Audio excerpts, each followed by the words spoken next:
How you guys doing? It's a beautiful day in the neighborhood. Let's talk some football. We're here. It's the Fourth and Goal Sports Podcast with Chris and David. It's the 5-minute countdown while we share the page and get it ready. Get all your friends lined up because we're going to talk about the 4 best teams in the NFL last year. We're going to break them down, what they've done this offseason, what they're doing here, in training camp as we get ready for this NFL season. Chris, this Thursday will be the first Thursday that there will be we will not have to live without football again on a Thursday until at least January. We are good to go. I am thrilled to death and ready to talk, buddy. The Hall of Fame game, right? Yeah, Hall of Fame game. Here we go. But we still have a bye week after. After the Hall of Fame game? Ain't there one bye week and then the preseason starts? No. There'll be the preseason game. Will be the Hall of Fame games coming up. Okay. They'll do the Hall of Fame inductions on the weekend. Okay. And then next Thursday is the start of the official week 1 of preseason. And just a quick rundown. Okay, so the Hall of Fame game's going to be on ESPN ABC this year and not on NBC, which is a change. And it's going to be the Houston Texans versus the Chicago Bears. And so that'll be the first preseason game. And then 1 week later, Carolina at New England on a Thursday night. There's Friday, Saturday, and Sunday games. We'll talk about all that when the show begins. So I'm going to start sharing my goodies here.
What's up, everybody? How's everybody doing? Welcome to tonight's show. Sorry, I was busy Sunday with family. We did a big landscaping job for my grandfather as a family. So we're here tonight on a Monday night. And guess what? Oh, what? David is really excited because the Hall of Fame game. Football's back, boys and girls. Yep. Right around the corner, football Thursday night on ESPN ABC. We kind of talked about it a little bit here in the 5-minute, beginning of the show. It's going to be on ABC ESPN, which is a change. Normally, it is on NBC. So we'll get Troy Aikman and Joe Buck, announcing the game. And Houston Texans, Chicago Bears. Houston, heavy favorites this year to have a big season. They won the division last year with a surprise rookie quarterback, C.J. Stroud. They added Joe Mixon. They added Stephon Diggs to an already really great offensive team. And they'll be playing against the rookie Caleb Williams. Of course, he may not get a lot of time, this being the preseason. But, they brought in, Keenan Allen over there. They brought in, some other big players through the draft. And so we are, we're all set for football Thursday night. Then this weekend from Canton, they'll have the Hall of Fame induction ceremonies.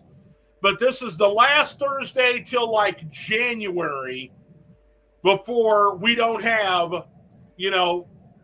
week that we don't have football, on TV. So I'm very excited. How about you, Chris? Super excited for the season coming up? I'm so excited. I'm just now realizing that football's getting closer. I've been so busy with work that I forgot training camp's already opened. I just looked up the other day. I'm like, when's the training camp officially opened? And realized they're all in training camp already. Yeah. Somebody's been too busy cutting lawns. They don't know what's happening in the world. I know what's happening. Boy, Jameson Williams is looking really good, according to some of the sites. Yes. Go ahead. Yeah, you've got a guy, and we're going to talk about, Detroit here. We're going to break down Detroit. We're going to break down the Kansas City Chiefs, the Baltimore Ravens, and the San Francisco 49ers. All four of the final four teams in the NFL last year in this show. So you don't want to miss it, okay? You don't want to miss it. You can find out what kind of additions they've made, their losses. We'll look at their schedules, predict how many wins they'll get. And so just overall, the news of the NFL, we got some more big-time quarterback signings, Chris. One of them in your division.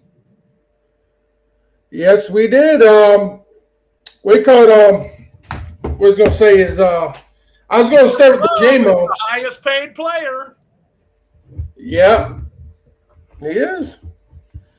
I didn't think that they'd give him the maximum, the top amount, considering they've only seen 1 year out of him. But can you imagine the stability? I know you have a hard time in Detroit. They damn sure can't imagine in Chicago having the stability of 3 really good quarterbacks for 30 years. And they just keep pumping them out. Now they've got Jordan Love. I'm a believer after last season. There were times it looked like Aaron Rodgers was back there.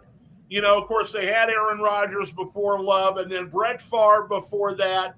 Only 2 Super Bowls to show for it. But within the first 5 years of both those previous players joining and being with the starters on the Packers, the Green Bay Packers won the Super Bowl. So, in the next few years here, this could be their prime time in the next few years. They're going to have to get through Detroit in the NFC. They're going to have to get through San Francisco. In the AFC, they'll have to go through Kansas City and whoever else is going to be the standout teams in the AFC. It seems that every year there is, like an up-and-comer. We know about Baltimore. We now know about Houston. Miami looked like they were on the rise, but they've had so much turnover, in their, on their roster. We don't know what we're going to see. Buffalo's been on the cusp. Cincinnati has been on the cusp. Joe Burrow's coming back this year after injuring his wrist last year. So, I expect all of the teams that that I just named are going to be in the thick of it, but there's always some surprise, somebody that creeps in and that, shows up. Last year, I don't think that it was a surprise that Detroit was going to be good, but I think it was a surprise how far they made it. Yeah. Now, going to Jordan Love, I think he's going to be a good quarterback. There's no questions about it. He showed he could play and win games. He took Green Bay to the playoffs, and being not a fan, obviously, you can't deny that he made some noise in the playoffs. He went down there and beat the Cowboys, embarrassed them. There was a chance that they almost made it to where they faced Detroit in Detroit. They had a hell of a year. Now, do I think Jordan Love is as good as that contract says? Not entirely, but I think Jordan Love is just very smart. He knew what last year put on the table for him for the bargaining a contract. He also sat back and let other quarterbacks get paid as well. And I think he's just that guy. Now the market is moving to where it's at now. And you know what? He was smart enough. And guess what? He kind of had the Packers too, because let's not forget, the Packers made him sit for what, David? 4 to 5 years on the bench behind Aaron Rodgers? Years. So he already took valuable years away from this kid's career, for one. Second of all, he only had one more deal on that extension going into this year. So you either pay the kid now or you even pay more money at the end of the year, or he slaps you in the face and says, you know what, I want to go somewhere else that I'm respected. I sat here 4 years, didn't bitch, and you guys refused to give me a new contract. You know what I mean? A lot of things could have played out in that scenario. And Packers were actually very smart on just getting the deal done. Yeah, it's a big contract, but, wait until next offseason when them contracts go even higher. They're going to look very smart for doing what they did. Yeah, and it's all well and good to say that he could say that he wanted to go somewhere else. We all know that these teams have the franchise tag that they can use. And, Love's not the only one that got paid, this last week. Tua, and this is one of the reasons why Miami can't afford to keep so many of their players. They had to let Christian Wilkinson go to the Raiders, and they had to, let one of their offensive linemen go, this last offseason here, is because he was due to get paid.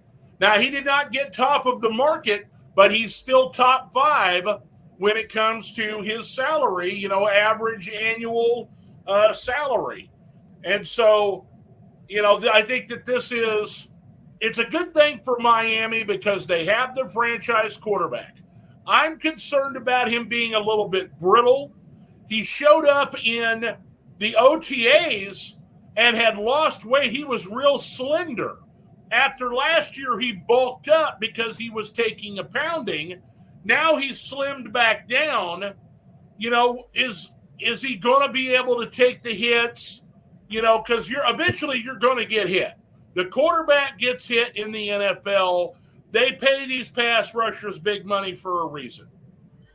And while I know he's got a quick release and the fastest wide receivers as a group in the NFL, Miami as a whole, needs to lean on that running game. They've got Mostert. They got Jeff Wilson Jr., they got Devin Achane. And so if they get those three guys, running a lot, then they can make the quick, fast throws, a lot of slants, a lot of go routes with Tyreek and Waddle. And, they'll be an explosive offense. I'm concerned about their defense taking a step back this year, which I think they made the playoffs.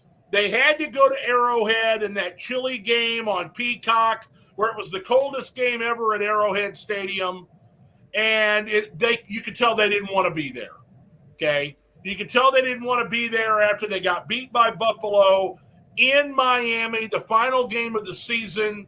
And, then the Chiefs went to Buffalo the next week. So I guess it wouldn't really have mattered, whether they went to Miami, played Buffalo in the first game. Kansas City ended up playing both those teams and winning. And but when they got to the AFC Championship game, talking about the Chiefs now, the team that they had to face was the Baltimore Ravens. And that's going to be the first team that we're going to break down here on the old show. Yeah. Da, da, da. Also, while he's doing that, I want to bring this up. And if you've seen this video, feel free to comment with your responses. We'll get to them. But I'm watching a video that shows Aaron Rodgers in training camp. One, he rolls out to the right to go throw the ball. He looks like he's limping. He ain't moving real fast and real free. Then they show another video where you clearly see he's limping. Then you can see the trainer looking at he claimed, I guess in the interview, saying an ankle or a foot. But you clearly see the trainer checking his Achilles on the opposite leg that he tore from last year. Now, he still finished practice, and he was still out there running around and, obviously in training camp preparing to play. But it really starts raising questions on what happened. We all know he's familiar with these, elusive drugs, I guess you could say, DMT, and these retreats he goes on. Is there something else this dude's doing? Because, ayahuasca. The year before when he was with Green Bay, he still looked pretty good in shape, elite, and able to play the game. Within 2 years of the Jets, he lasted 4 minutes in the first game. Achilles done for the year. And now it's training camp and no one's even touched him yet. And he's just looking like he's having a bunch of problems. He definitely looks like the age is getting to him now at this point. I have not seen the video, but I can tell you a few things that come to mind. And I'm not a Aaron Rodgers apologist, but they play on a different surface in New York than they do in Green Bay.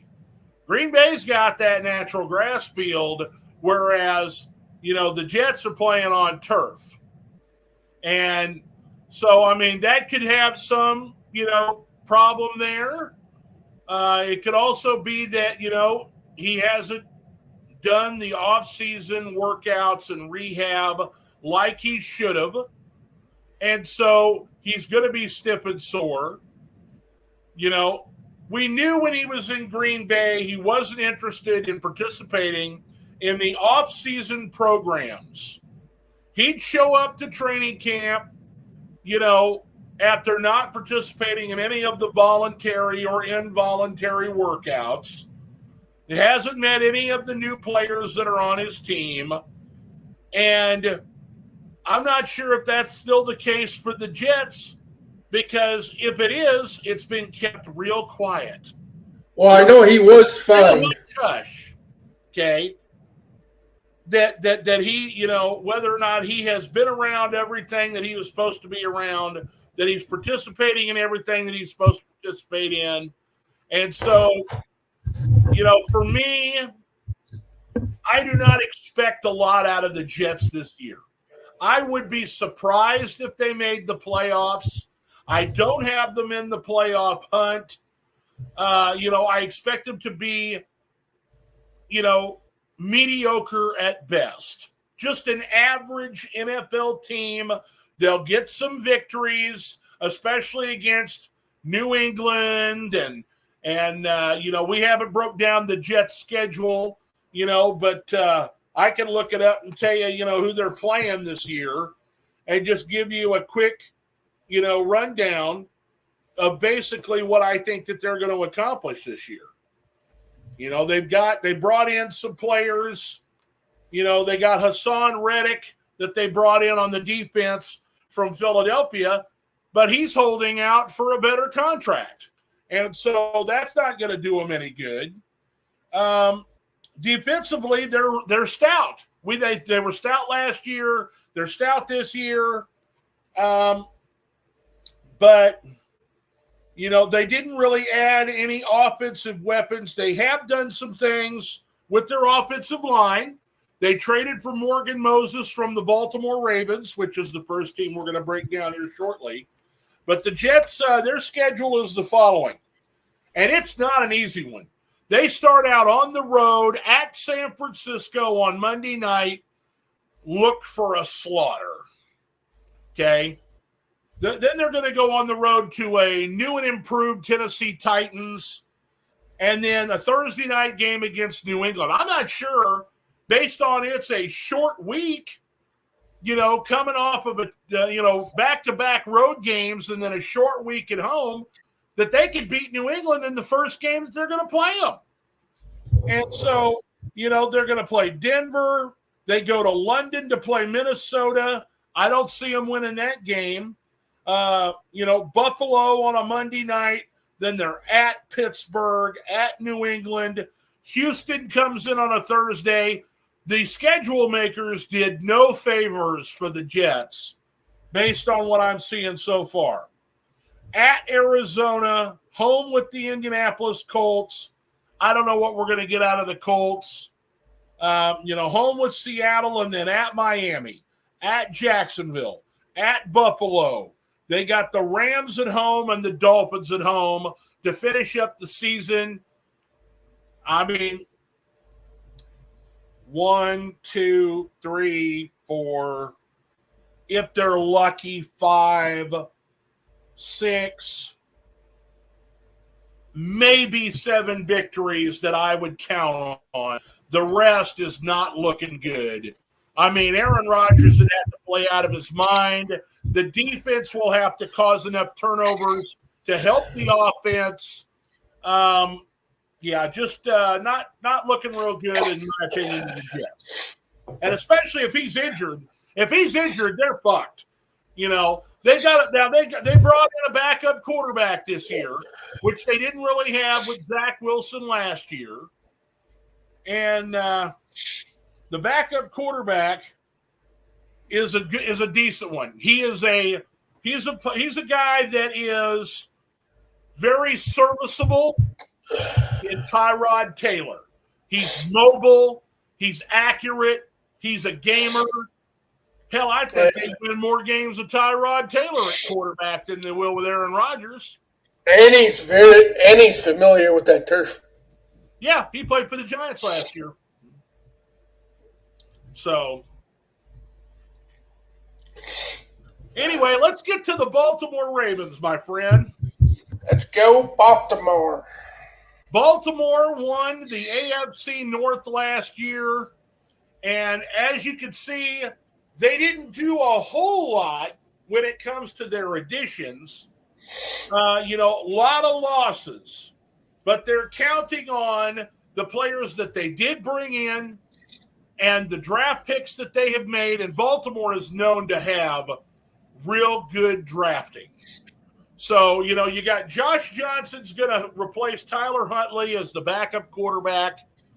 Dalvin Cook, Gus Edwards, and J.K. Dobbins. Dobbins didn't play last year because he had a torn ACL or Achilles, one of the two.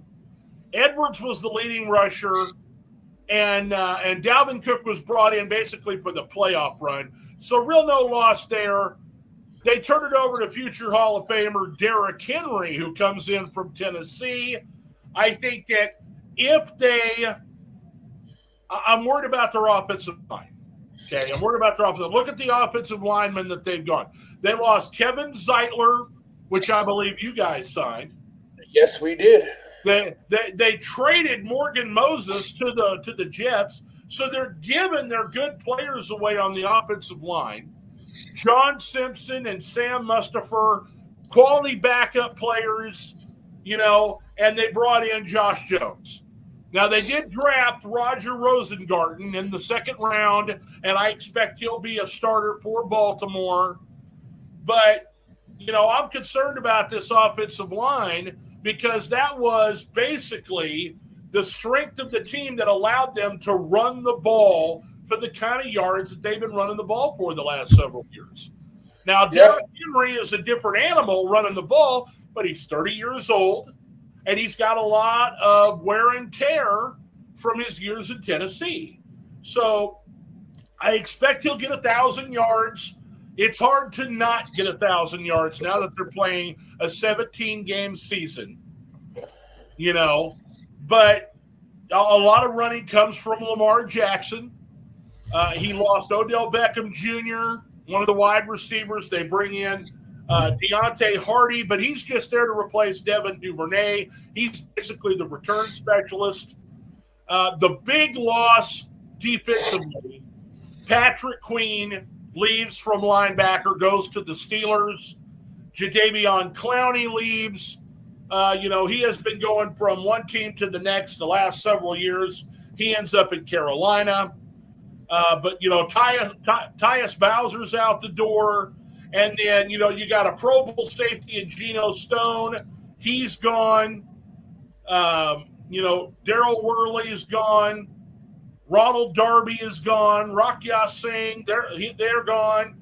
Now, they drafted Nate Wiggins in the first round out of Clemson. And so I expect that he'll be a starter. They signed Christian Matthew to be a backup corner. But I don't think Baltimore is going to have as easy a time this year with their schedule as they did last year. No, for sure. They're playing in the roughest division probably in the AFC anyway right now. With Cleveland, Cincinnati, and Pittsburgh. I expect Pittsburgh to be a lot better than they've been the last couple of years, no matter who starts at quarterback. But with Joe Burrow back in Cincinnati, they're formidable. Cleveland was formidable last year with Joe Flacco, and they went into Baltimore and beat Baltimore, when they had Deshaun Watson. And Watson is supposed to be healthy. But they're starting the season on the road at Kansas City. What's up, Jeremy? They got to go to Dallas. They got to go to Tampa Bay. They got to go to the Chargers. They're playing Philly, and then at Houston on Christmas on a short week, So they've got themselves a tough December schedule if you take a look there. At the Giants, followed with the Pittsburgh game Saturday, turn around with a Wednesday game at Houston. That doesn't bode well for them. And then the Cleveland game, that's got to be a Sunday game. There's no way they're going to have them playing Saturday after a Wednesday. So, for the next week, they'll have 10 days or 9 days or whatever. But, I think Baltimore is still going to be in the playoff hunt. I think that they are a team that I don't think they're going to get as far as they did this last year. Let's say that. I still think that they will be formidable against a lot of teams, but based on the losses that they have defensively, Stone, Clowney, Queen, offensively, Zeitler, Moses, Beckham, and the running game, they've had, like a 2 or 3 headed running game monster here. Derrick Henry's going to want all of the carries. But now they got Keontae Mitchell on the roster, who was a rookie last year, and he was doing well till he tore an ACL near the end of the season. I'm hoping the smart thing was if they can do it and get the players to agree with no BS drama about it, is the duo between Mitchell and Henry. If they split those carries, I think you could have a scary situation in that backfield, and Baltimore It'd be could a be. Thunder and Lightning situation, but I don't think Mitchell's going to be ready for the beginning of the season. He's still going to be rehabbing. He's not going to be 100%. Appreciate it, Jeremy. But, that I think that 11 wins. I think 11 wins. 11 wins for Baltimore, may not necessarily get them a division championship with Cincinnati and Pittsburgh, right? And even Cleveland. Any one of those four teams can win this division. They really can. I think they're going to, cannibalize each other during the regular season, and it'll be other games in conference that will decide who is the champion of the AFC North. And so they're playing the AFC West. They got Kansas City, Vegas, Chargers, Denver, and then they've got Houston in the AFC. So those games will be super important when it comes to whether or not they can win their division. Yep. I still think they're the top team in their division right now. But I feel like Pittsburgh could be the team to kick them out. Cleveland, that's going to be a very tough division. You got Cincinnati coming back too. Can't overlook them as well. So I think it's going to be a very exciting year to see what these teams do. I think the Baltimore Ravens can easily win 11 to 12 games. All right. Well, we did a AFC team, so it's only fair that we do an NFC team.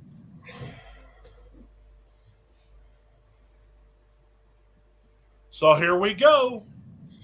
You're gonna love it, buddy. Who we doing first? We're going to the NFC. We're gonna do your San Francisco 49ers. Fuck these guys. You want to talk about them first, or you want me to ramble? I'll go with them. All right, let's hear it. I like the bet. I'm going to start with the ads. I like the one thing they did is Josh Dobbs, even though they got Purdy. Purdy is obviously the go-to guy, but in case something goes wrong, is Josh Dobbs is shown, given the playing time and the tools, he can ball. Obviously, I wouldn't say he's a top tier quarterback in this league, but out of a backup position perspective, he can come in and help you win games and win you some games.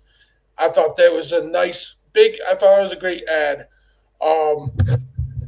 They obviously added some defense, cornerbacks, and safeties. This team's in their window's closing here, so they really need to try to win one before it's too late. They've lost some big players on defense side of the ball. One of them right here is Eric Armstead. He was a good defensive player for him. This next year is going to be even worse for him, I think, in the losses. So this year, I still think they're predicted to go back to the Super Bowl. From what I hear, a lot of the rumors are pointing that they believe the 49ers can repeat another trip to the Super Bowl. They're expected to win the NFC again. This team's been good. There's no questions about it. I mean, how many years consistent now, David? 4 or 5 years now? Multiple conference championships, 2 Super Bowls berths, both losses. But if you think the 49ers lost a step, I don't think they have. They might have lost some better defensive players, but to me, they've done it pretty good with adding those players. So they're going all in this year.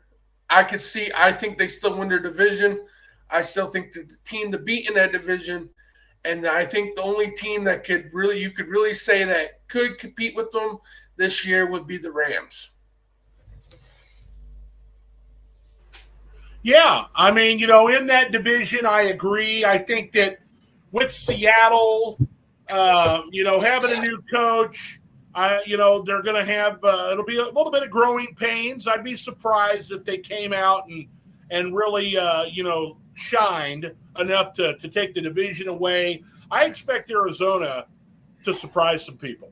They're going to be in the wild card hunt. And I think that the Rams definitely will be right there. But when it comes to this division, I just don't see any way how it can't be San Francisco. Let me go through what I've got here. Patrick Taylor is basically going to be a third or fourth, running back. Could be a player that they brought in for return purposes.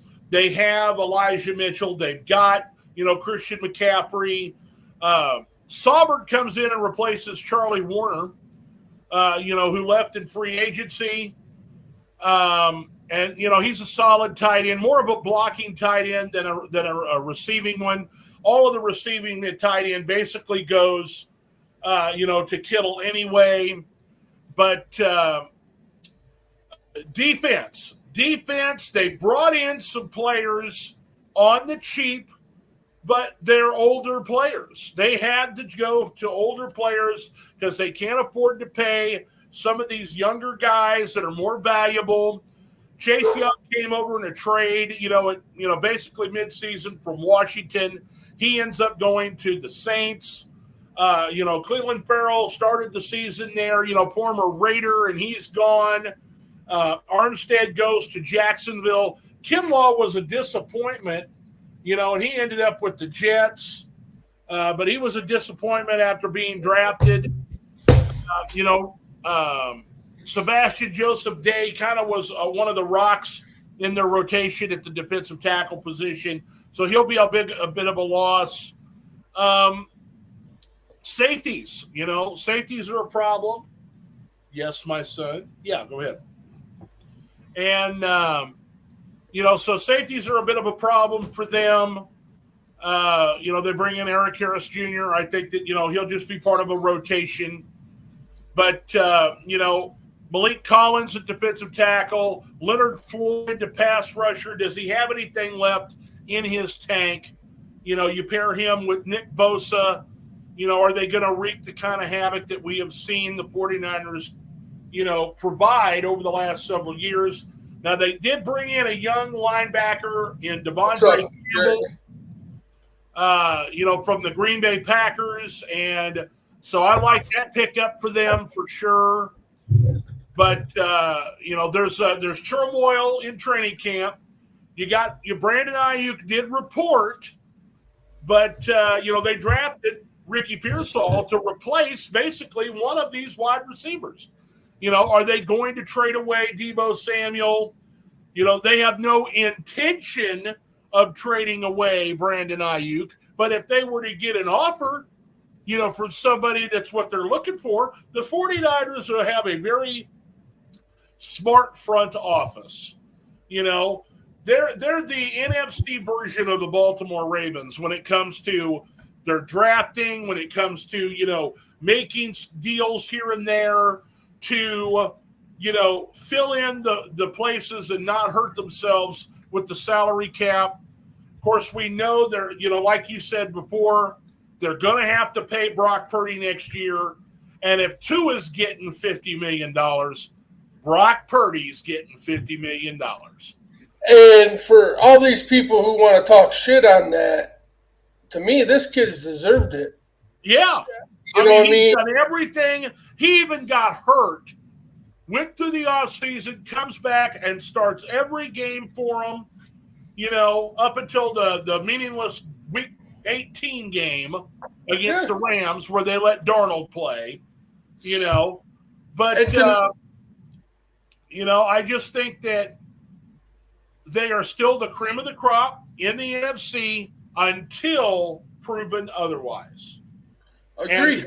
And the team that we'll talk about next, your Detroit Lions may be the team that can dethrone them. They had a big lead at halftime, and they just let the game slip away, my friend. Yes, we did. It's unfortunate that happened, but guess what? I'm liking the vibes I'm hearing out of camp. I'm liking what the players are saying and what their focus and their where it seems like their mentality is right now.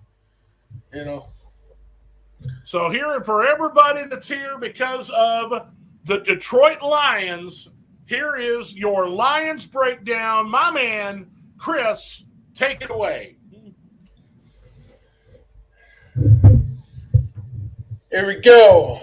We'll go through the edit real quick. We added Tryon Smith, all lineman Kevin Zittler, which I'm very happy about.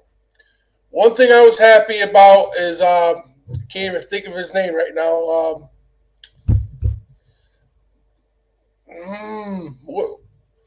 Who did he replace? I can't think of the guy, but he's with the Rams now. Jonah Jackson. Kevin Zittler, I think, is going to be a great addition. All the injury problems we had out of Jonah and, the issues, I think Kevin comes in. He's solid. He has a good record of staying healthy. So I really like that. Also, out of Lions today, Tyler Decker signs, I think, a 3-year extension, 2 to 3 year extension with the Detroit Lions as today. So we're not losing Decker. We're still solid with the left tackle for a few more years. So that's good news. DJ Reader, I think this is huge for our D-line. We needed that leader to come in, that guy, that work with our young guys on that D-line, and somebody to make the offense pay attention to so they can't keep double teaming and triple teaming Hutchinson. So I think that is a huge pickup there because now you're helping Hutchinson, you're helping him be more dominant. We also added defensive tackle Kyle Pico. I'm pretty sure that's his death. Defense end Marcus Davenport from Minnesota also comes from the Saints. So Aaron Glenn knows this kid personally in and out. He played his better years with the Saints because of Minnesota.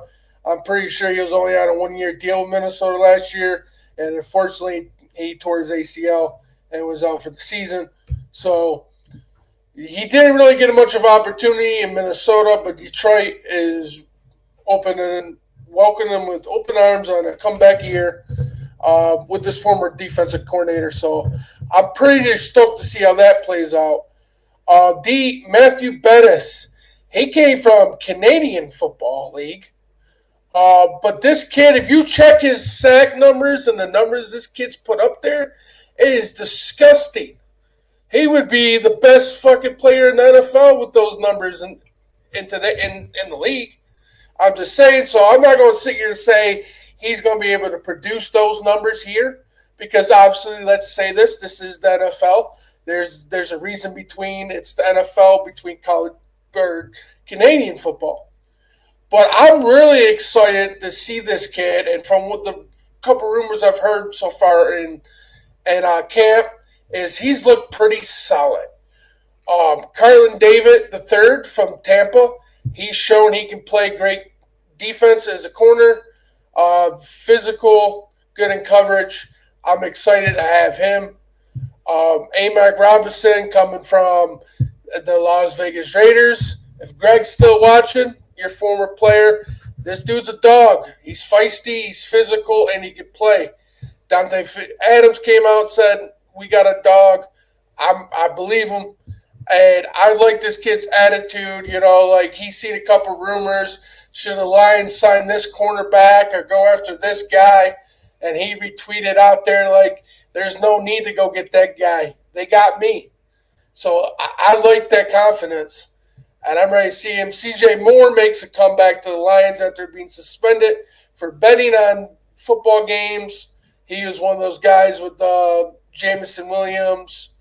Um, the other wide receiver that we don't have, Cephas, no more, that got suspended. He was those few players that got suspended last season for betting on NFL games. He's done all the right things off the field, and Detroit is welcoming him back with open arms. I'm glad to see that. Also, this is a big thing. This is way bigger than probably it ever was when we actually signed him. But everybody who pays attention to the Michigan Panthers, USFL, XFL, now Jake Bates from the Michigan Panthers was being highly recruited by the Detroit Lions and multiple other NFL teams after the season he put up, breaking records for the longest kicks in the USFL's existence now, I think, since they came back. And Ford Field, I think it was like a 62 and maybe even 63, 64 yarder. I'm not 100% sure. I know he's had a lot of 50-yard kicks, though, in USFL this year. And also, so why this becomes even bigger news is not only because he was highly recruited from that league. To me, that's good news for that league because it's shown once again that league is producing NFL players. But so this is good for that league to keep existing. But he is sponsorship and money. Now this is go ahead. He's as good as the starter now at kicker. Michael Badgley tore his hamstring or something. Yes. So he is done for the year, and I'm pretty sure Jake Bates was going to beat him out for the starting job anyway. But he is done for the year, so Jake Bates got his starting position. And I think he got it locked because I was just reading that he's like 6 out of 7 or 7 out of 7 kicks in training camp so far in live game scrimmages from 50 and plus yards.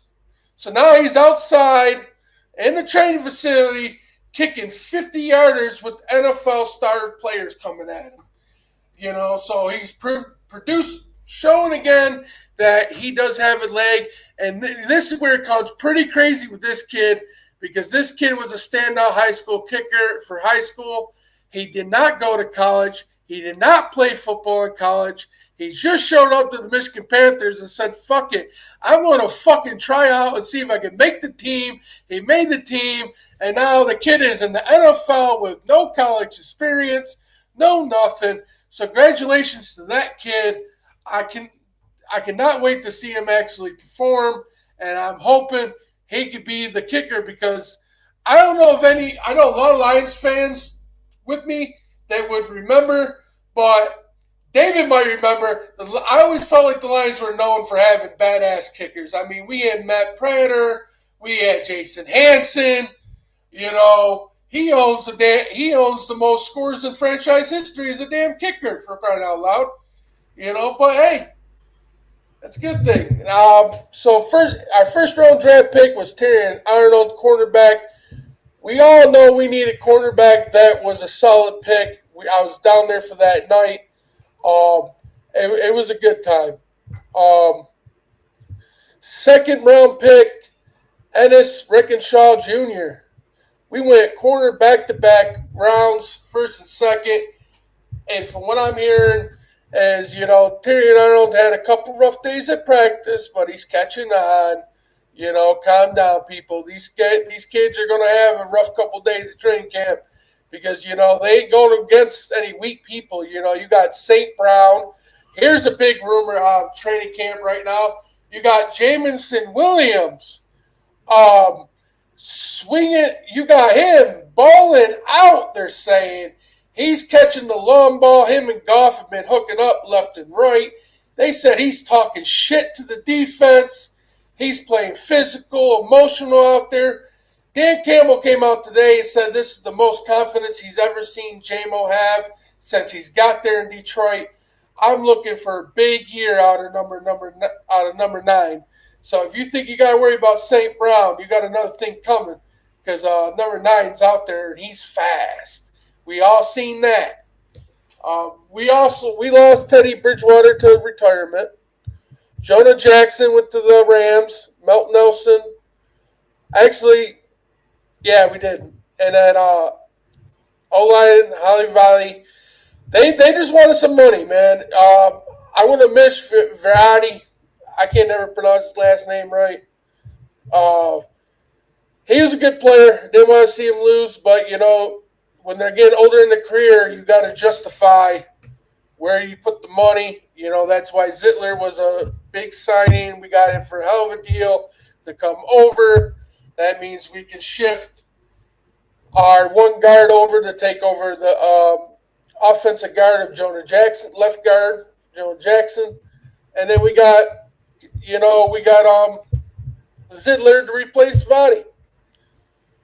Anthony Kiss Fisker is tight end. I like the kid. He was a young kid, but with us, with our tight end room right now, we got Laporta, dudes balling out. We got some solid tight end right now. So fortunately, Fisker was on his way out. Beto Jones, Tyson, they needed to go. But I still think we got Bino Jones. I think we re-signed him for a 1-year deal. I'm not 100% positive, but I think we still might have him. Romeo Okura.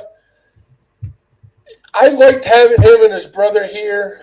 One of his brothers retired, but in reality, them brothers just couldn't stay healthy.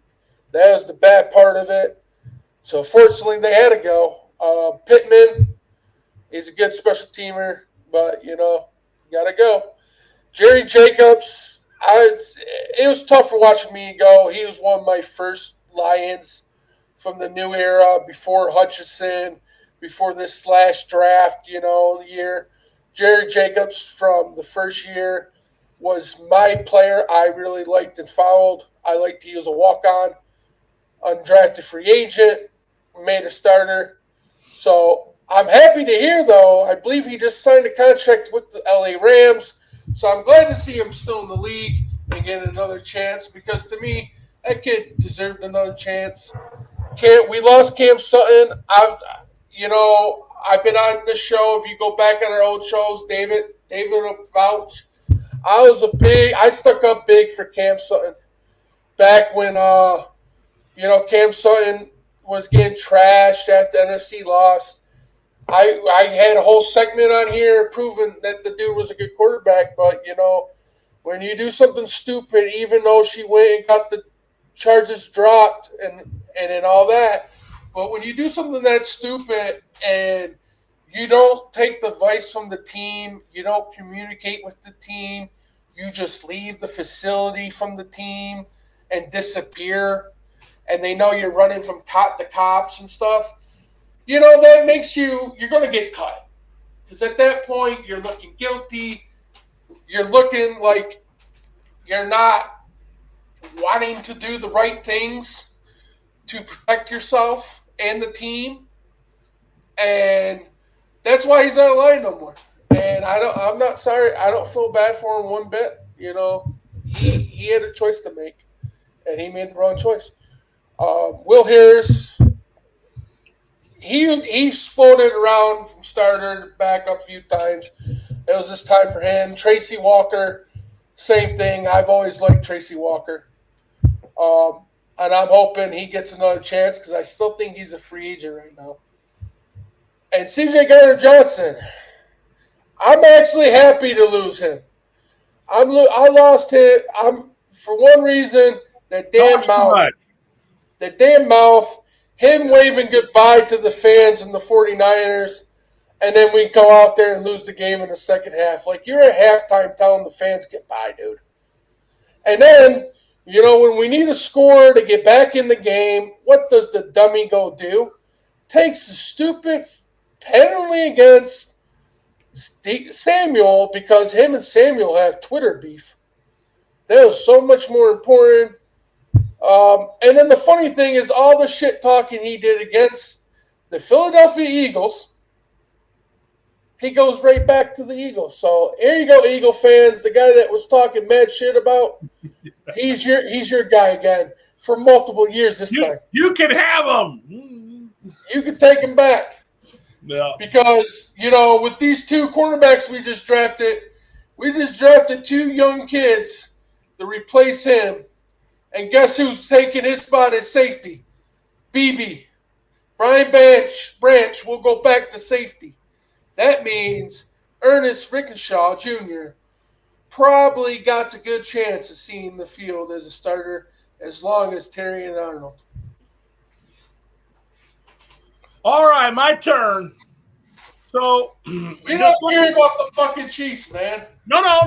Going to talk about the Detroit Lions. Shut up. Oh, okay. So we got the Draquan Smith is been brought in basically to be a returner. He's a Sean Payton, guy. He was with the Saints, and I think he spent a little time with the Broncos. So there's probably your kickoff return, specialist this year. Your two problems defensively: corner and stopping the run. You had good pass rush, but stopping the run became problematic from time to time. Bringing in DJ Reader and Kyle Pecco is big for you guys up front. I think you'll get some more pass rush if Marcus Davenport can stay healthy. Of course, Zeitler is an excellent offensive lineman. The trade for Carlton Davis from Tampa Bay, it says David, but it's Davis. That's a typo on my part. Sorry. But you bring in those two corners in free agency and then draft two corners. It was definitely an area of emphasis.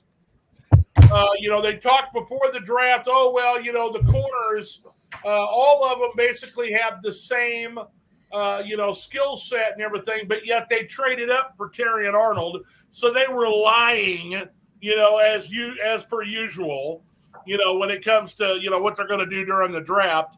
And then Enos Rakestraw Jr., is kind of like just value. I mean, just value of having another corner. I think that between Arnold and Davis starting, and then you got Rakestraw and Robertson back there. They are deep now at corner. If they get an injury, it isn't going to, be such a white hot spotlight on it if they were to have an injury. Of course, the reason that they didn't replace Teddy Bridgewater, of course, they've had Hendon Hooker on the team the last year or so. And so now he is healthy. He's going to have an opportunity to sit behind Jared Goff, who signed a big contract this offseason. The Lions, with their contracts, locked up, Amon-Ra St. Brown and Penei Sewell and Jared Goff, and they got those guys all locked up on long-term deals. Next year, it'll be Hutchinson's turn and, whoever else is coming up the pipe. But I like Detroit. I think that they're going to be right in the thick of it. I hope they can get over the hump this year and make it to the Super Bowl. And, you look at their schedule. Of course, as an independent person compared to Chris, he'll say that I'm wrong completely when it comes to everything. I just think the Rams are going to win on opening day, but they're going to be 3-1 when they go into the bye because they'll win the next three. But on opening day, the Rams will get them because the Lions got them in the playoffs, and it's not as important of a game as the playoff game was. We talked about this, when the schedule came out, and I think that they will get Dallas in Dallas this year. There won't be a mistake that messes it up. I think their first real challenge after the Rams is going to be at Green Bay November 3rd. And both teams are at full strength. It's anybody's game. But I think that Houston, following that up with Houston, will be a rough game. I think Jacksonville could give them some problems. Of course, they got to play Green Bay again on a Thursday, after Thanksgiving. And then they go to San Francisco near the end of the year where it'll be a test. I think whichever team comes out of that, the winner is going to just be filled with confidence. And the team that doesn't come out there a winner is going to be perhaps a little downtrodden. They're going to have an axe to grind. Hopefully it won't be one of those situations where it's a bad call by the official or something stupid that draws attention away from the great competition between these two teams. But having these two teams right near the end of the season, will be a measuring stick as we go into the playoffs. And, but that'll be a game that, I'm looking forward to. I've got them winning 13 games. They're going to get 4 losses. Nobody could go through a 17-game season, without some injuries happening, a misstep here or there. Remember, Detroit went to Baltimore last year. Even though they made it to the NFC Championship game at the end, they got slaughtered in Baltimore. Yeah. These things happen. There's always some letdown. It'll be like at Indianapolis or something stupid. That's what happens to every team. Some dumb thing will happen, and they'll lose a game they should have easily won because their game plan wasn't what they thought it was going to be, when they faced them. And so that's my call on that. I think that, it'll come down to head-to-head between Green Bay and Detroit for who wins the division. But either one of those teams could end up with the first-round bye. And if they beat Green Bay, if they're beating Green Bay and they go into San Francisco and they win in San Francisco, the NFC playoffs will run through Detroit this year. Also, I forgot to mention, there's a lot of articles out and a lot of fans getting excited because, we've had good quarterbacks in Detroit, but we've never had 2 good quarterbacks in Detroit. So far in training camp, Hendon Hooker has been lighting it up. And that's good. They said he's been making great throws, big plays, but people have to remember we just signed Jared Goff for 4 years. Worst case scenario for Hendon Hooker, Goff stays for 2, maybe possibly wins a Super Bowl, and then gets traded, and then he takes the reins. Or he wins the Super Bowl and Goff just stays, and he moves along or stays the backup. I don't see him bailing on Jared Goff anytime soon. So to me, Hendon Hooker, I love it that he's looking really good. Makes me confident that if something bad happens, that, maybe we do have that kid that can keep this train going where it needs to go. But also at the same time, don't get your hopes too high because there's probably going to be a good while before he's seen the field on every down in the NFL game, at least for the Lions anyway, because who knows, he could become big trade bait by trade deadline time. Well, your best case scenario is that you have firm control of the NFC. You beat San Francisco in week 17, and then week 18, Hendon Hooker could come in a meaningless game because you've already wrapped up the number 1 seed in the NFC, and he could have a chance to, play a little bit in a real regular season game, get him some snaps during the regular season. We don't want to see Goff get hurt, but if they had some games where maybe they're blowing the doors off some people, he might get a chance to come in and play some snaps throughout the season. But it's never a bad thing to have 2 good quarterbacks on a team. Hendon doesn't have a whole lot of pro experience yet, and so you can't, declare him, the guy in waiting, as you would say. But it's nice to have somebody that you feel comfortable with that's sitting in the back there, and gives you an opportunity to still be a winning team in the event your main guy goes down. And so that brings us to the final team that we're going to talk about tonight.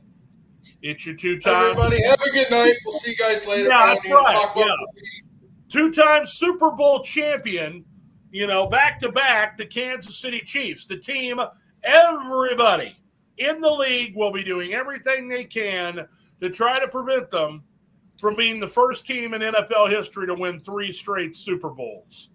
So let's take a look at the Chiefs and what they've done here in this offseason. And I thought it was a great move to bring in Carson Wentz. I've always believed in the guy. I think he's gotten a bit of a raw deal at the end of his career in Philadelphia. He was on pace to win the MVP when he tore his knee up. The year that they ended up winning the Super Bowl with Nick Foles. Foles played a couple of games in the regular season and looked like shit in the regular season, and he flipped the switch in the playoffs, and they go on to win the game, and win the Super Bowl at the end. So Wentz ends up, playing with just the worst receivers in the league in Philadelphia. He's willing them to the playoffs, in his last year there, and they decide to trade him to Indianapolis, and he's got some turnover issues because of, just weak offensive line. Everybody said the offensive line was good. It was not good. You had Quentin Nelson, and you got Kelly at center, but the rest of the line was spotty at best. They didn't run the ball like they should have. The defense let some things get, carried away when they had the lead. They gave up the lead. And they blamed it all on Carson Wentz in the beginning, and then they fired Frank Reich in Indianapolis. And so, Carson Wentz ends up going to Washington. They've got some weapons, but the offensive line's no good. The defense has been shoddy the last couple of years. So I think he just had a raw deal. Here, he'll sit behind Patrick Mahomes. There's no pressure to start for the Kansas City Chiefs. He knows the system because it's the Doug Peterson, Andy Reid system. And so all he's got to do is sit back, bide his time, and when called upon, I think he can win some games for the Chiefs should anything happen to Patrick. Keontae Ingram was brought in near the end of last year. He signed a futures contract because he was released by the Arizona Cardinals. I don't know if it was a cap-cutting move or, but he's a young player. They had enough running backs on the team. The Chiefs picked him up, and that's not the only former Arizona Cardinal, as they bring in Hollywood Marquise Brown, one of the players that they've decided to bring in to overhaul their wide receiver room. Last year, there was no Juju Smith-Schuster. There was no Tyreek Hill. They had let Mecole Hardman go to the Jets, so there was no speed on the outside to get deep and make a reliable catch. Marquez Valdez-Scantling was not a reliable pass catcher. And then Kadarius Toney was dropping the ball, fumbling the ball. The people that they had in place that they thought was going to be, their answers at wide receiver were not their answers. So between Marquise Brown and first-round draft pick Xavier Worthy, who is the fastest 40 time in NFL combine history, they've got some guys that will catch the ball, that are speedy on the outside. It's going to open up room for the tight ends such as Travis Kelce, Noah Gray. They brought in Irv Smith Jr. to compete at the tight end position. And by bringing him in, they allowed Blake Bell and Jody Fortson to walk. Jerick McKinnon has been a very reliable dude at running back. But I just think that, they were worried about maybe his age. I think they're worried about that. They gave him a one-year deal each of the last 2 years. I think he was probably asking for a little bit too much money.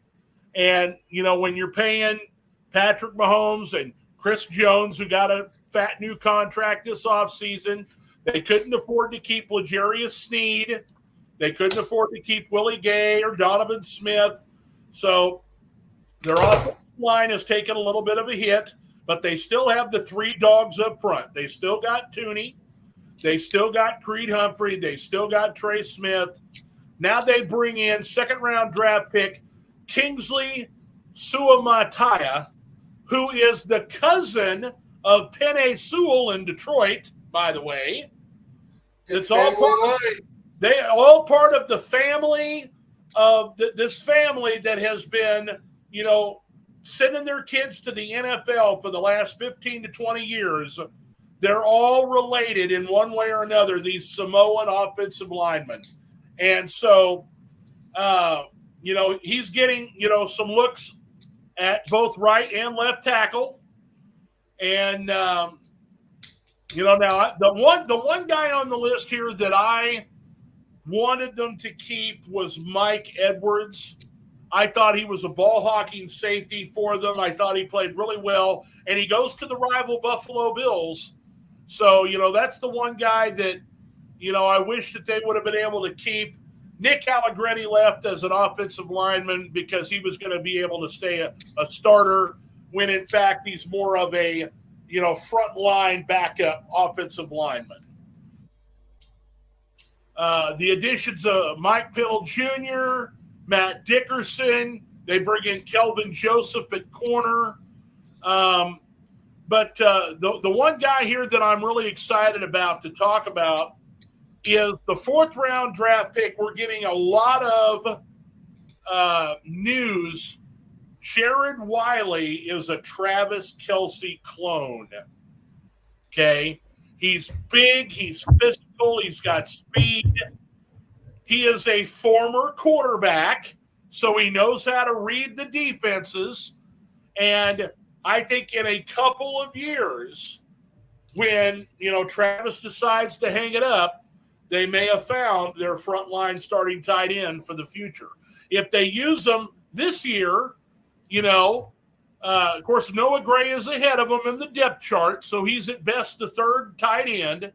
I don't know if Irv Smith Jr. is going to make the team. He's been a disappointment as a, former second-round draft pick of the Minnesota Vikings.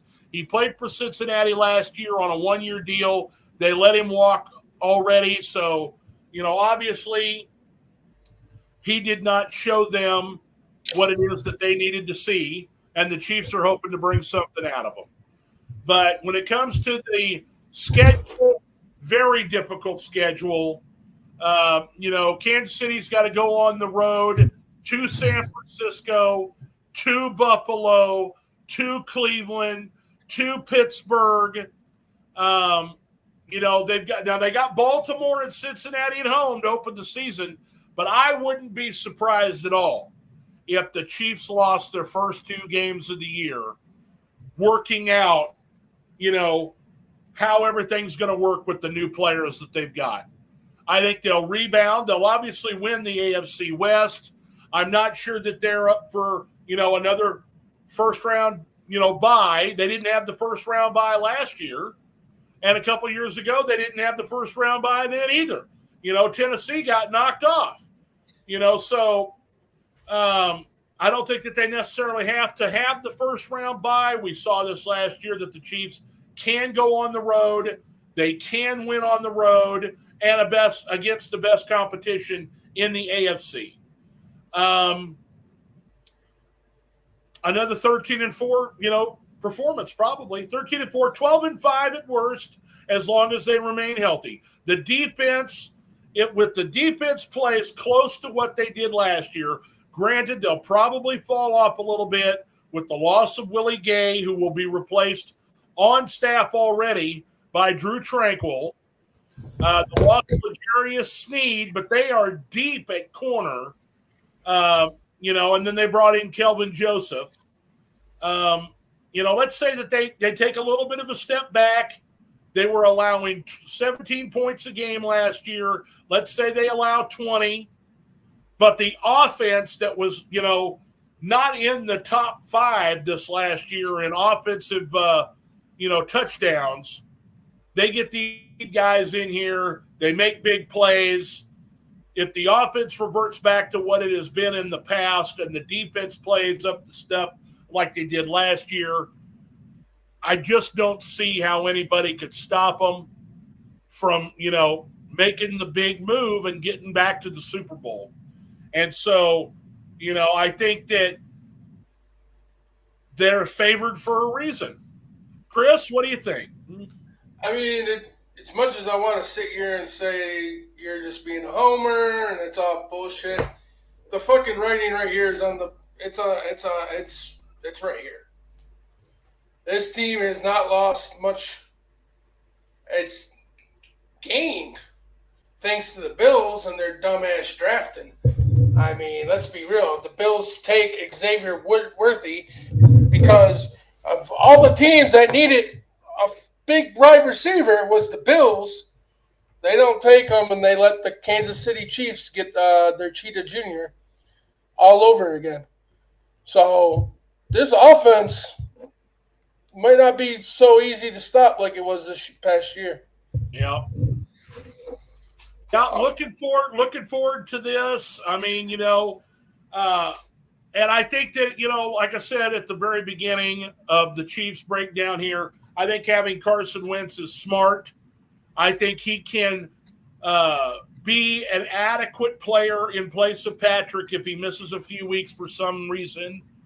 I know they're going to run the football better this year. You're going into your third year having Isaiah Pacheco, and that's really when it's like prime time for running backs to show out. They're going to pair him. They bring him back Clyde Edwards-Helaire, after they didn't pick up his 5th-year option. They re-signed him to a 1-year deal. And so he knows the system. Keontae Ingram's been with them since early in the offseason. I think that if they run the ball well, they can set up that play-action passing. I think it's going to be a huge year for Travis Kelce because he's going to get wide open with these receivers running down the field. It's going to feel like the Legion of Zoom is back, when they had Sammy Watkins and Tyreek Hill and Mecole Hardman. Well, they still got Mecole Hardman. They brought him back. And now you've got Marquise Hollywood Brown and Xavier Worthy on the outside. And that's if Rice is suspended. If Rice doesn't get suspended because the legal process has not completed, they are really loaded at receiver now, with the 3 of them. Of course, they still got Justin Watson, who's a bit of a burner, but he's a mid-range receiver. So they're 5 deep right there. That's with Watson and Rice. And then, they still got Sky Moore, who was injured a lot last year. We haven't seen him explode yet. They still have Kadarius Toney. They're working him out in a running back role, either for returns, which we saw what he did in the Super Bowl on that punt return against the Eagles. If he becomes the kickoff return specialist. Now, they got this guy from, and I didn't list him because he is a European rugby player, and his name is Louis Rees-Zammit. Okay?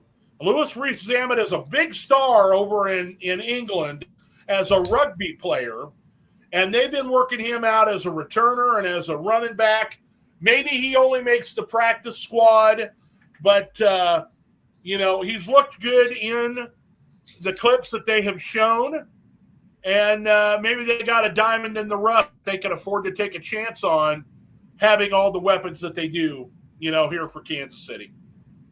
Yeah, when you're in that position on your depth chart and your players, you get a little bit more room to wiggle and see if you got a diamond in the rough than the other teams.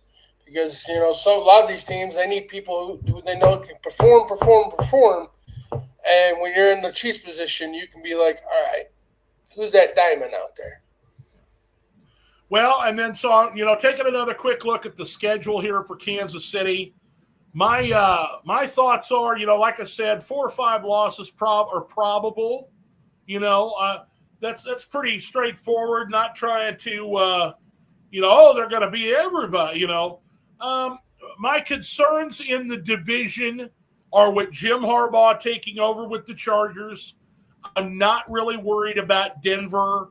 I'm not worried about the Raiders, although the Raiders did give the wake-up call to the Chiefs on Christmas. Thank you, Raiders. We appreciate it. But they're lost at quarterback in both of those teams. They don't know who they've got. Herbert is for real at the Chargers.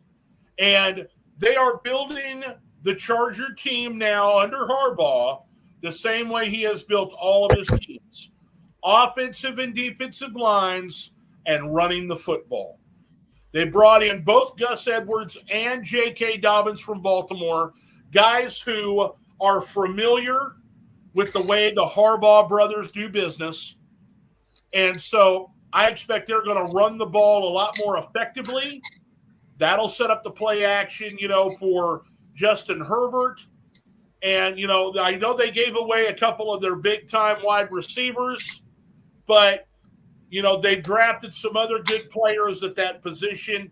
They had some decent, number 3 and number 4 guys already there, despite giving away Keenan Allen and Mike Williams. I like, Josh Palmer, I thought was a really good player. He's been starting a lot because the first 2 guys couldn't stay healthy. They were always hurt. So, but, I am a little concerned about the Chargers in the division. I don't think they'll challenge for the division lead, but they could cause some problems during the season for them. Oh, for sure. And so there's our breakdowns of the 4 teams, all 4 of the top teams that made it to the conference championship games and the Super Bowl last year. As we continue here, like we said before, we're going forward. The preseason begins Thursday. So we'll see the Hall of Fame game, Chicago and Houston face off in Canton. We got the Hall of Fame introductions on Saturday. And if you got NFL Network, you could see them, have the night before banquet, where they interview some people and they give them their jacket and go through, a lot of extra enshrinement ceremonies. But then we'll start out next week. We'll be going full blast on Thursday night. It's Carolina and New England. Hang on one second. I'll give you the breakdown of the upcoming preseason.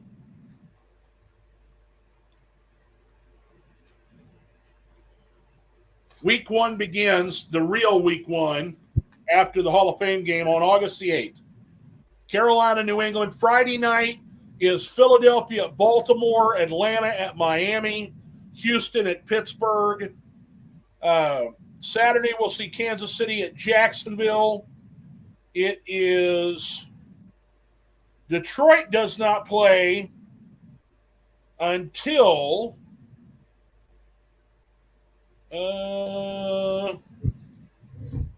they play at the New York Giants, but it's to be determined. It hasn't been, I don't have that in here yet. But, we'll be looking at those games. Of course, we're not going to see a lot of action from the starters in the first game. Generally, it's the second or third game that is the dress rehearsal, and where they play at least a half, and in preparation to get ready for the season.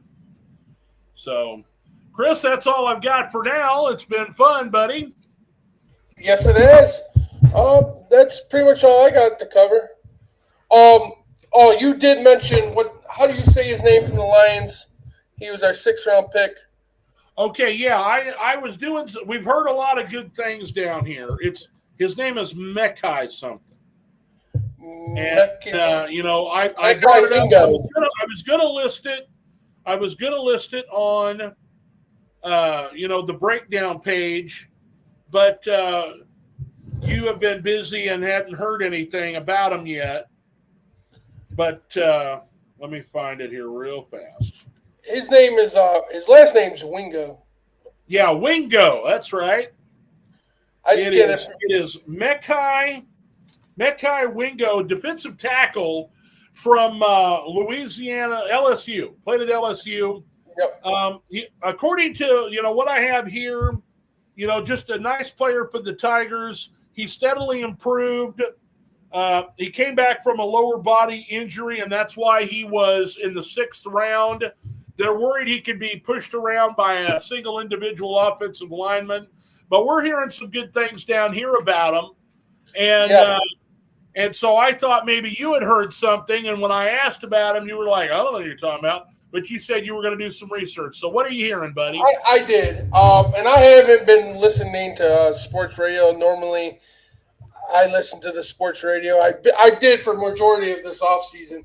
Last few weeks, I've kind of just been riding out in silence, and cutting grass. But the research I've done is they're saying in camp he's proven to be real physical. He's beating the old lineman off the ball. He's really good with his hands. And they're thinking that this year he could possibly make a lot of big plays coming off the line. Yeah. So they'll add him to the rotation. He's a good young defensive tackle. They added some veterans at defensive tackle in free agency, but they don't have a lot of young players at that position. And so by drafting him, maybe, they found a diamond in the rough there. Of course, when you're playing at LSU, is that really a diamond in the rough? I mean, Not that's really, one of the top because programs in the country. Exactly. You're at a top school. You're well known. I mean, but look at Michigan. Michigan had the big stars drafted, and then some players that I thought should have got drafted didn't get drafted, and they had to sign undrafted free agent contracts. Those players will make teams. They will make teams, sure. whether they end up on the practice squad or they're actually on the roster. There's a lot of guys. Just because you're not drafted doesn't mean you're not going to make it. If you're a player and you can show something in training camp, you're going to make a team one way or another. And now that they've got, the USFL, XFL, is the UFL, if you will. They just had their draft, and you have I think other opportunities to get more reps in a system you might be familiar with so that you can, show out and get brought into camp next year. It's not over like it used to be. Whereas if you don't make a team this year, you're never going to make a team. There are opportunities to be had. Exactly. And a lot of those Michigan players who didn't get drafted, speaking of them, I just seen quite a few of them got drafted in the USFL. Yeah. So there you go. They'll get some opportunities one way or another. But looking forward to the preseason, Thursday night football, ESPN, ABC, Houston Texans, Chicago Bears, and it'll be interesting to see what they do. As far as their backups are concerned, overall the backups ought to be better in Houston. Chicago wasn't very good last year, although I expect them to be a lot better this year when their ones are playing. So That's all I got for now. Be sure to join us again next week. Could be Sunday, could be Monday, depending on our schedules. But we'll advertise on NFL Renegades, 4th and Goal Sports on Facebook and YouTube. And we'll see you next time. Thanks, everybody. All right, guys. Been a great show. Thank you again for joining us. Let's get this season started. That's my mood. I'm looking for a great second year of this broadcast and a great football season with you guys.